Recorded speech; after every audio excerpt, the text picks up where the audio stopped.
ngo mwese abanyotewe mu mitima, abananiwe n'abigagira,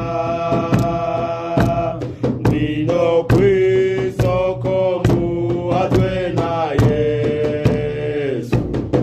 Ibyo mwifuza nimuvyakire. Yavuze ati unyotewe nzomusuka kw'amazi, nemegeze kw'isi yumye, nyogorera ndabahobogesha, unonera wese arambona. Unyesiwe nurambiwe n'ingori, nuruhijwe n'ivy'isi bihenda, nunyotewe umugisha w'Imana, wumvise isezerano ririho.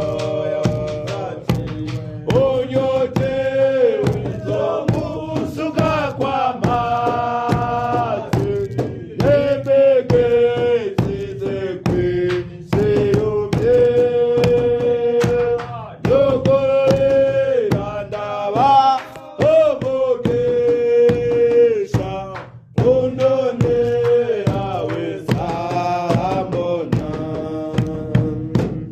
Muntu w'Imana ntiwuzurembe, ntaco kubaza atari vya Yesu, bikuzura ubugingo umwetewe.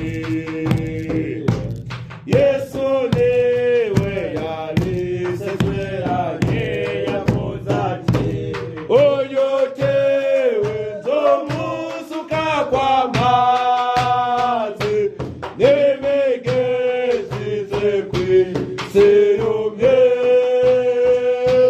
nyogorera ndabahobogesha, unonera wese arambona. Yavuze ati unyotewe nzomusuka kw'amazi, nemegeze kw'isi yumye, nyogorera ndabahobogesha, unonera